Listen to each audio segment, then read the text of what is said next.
உழவனே உலகில் முதன்மையானவன், ஆரோக்கியமான சமுதாயமே எங்கள் லட்சியம். அனைவருக்கும் வணக்கம், வாழ்க வளமுடன். என்னுடைய பேர் சுவாமிநாதன். நான் ஊருணி ஃபார்ம்ஸ் ஷோலிங்கர் என்ற இடத்தில் ஒரு இயற்கை விவசாயம் நம்மாழ்வார் ஐயா அவர்களுடைய வழியில் செய்து கொண்டு வருகின்றேன். வருகின்ற மார்ச் மாதம் 16, 17 நம்மளுடைய ஆற்காட்டில் தக்காங்குளம் என்ற இடத்தில் மிக பிரம்மாண்டமாக 7ஆம் ஆண்டு அரிசி திருவிழா நடக்க இருக்கின்றது. நீங்கள் அனைவரும் உங்களுடைய குடும்பத்துடன் குழந்தைகளுடன் வந்து அதில் பங்கேற்று சிறப்பிக்க வேண்டும் என்று அன்போடு கேட்டுக்கொள்கின்றேன். மிக பிரம்மாண்டமான நிகழ்ச்சி.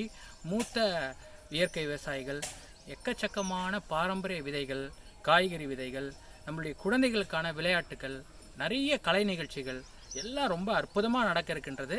நீங்கள் நிச்சயமாக இந்த மார்ச் மாதம் 16, 17 நீங்கள் ஆற்காட்டில் நடக்கக்கூடிய இந்த ஆற்காடு அரிசி திருவிழாவில் கலந்து கொண்டு பயன்பெற வேண்டும் என்று அன்போடு கேட்டுக்கொள்கின்றேன். நன்றி, வாழ்க வளமுடன்.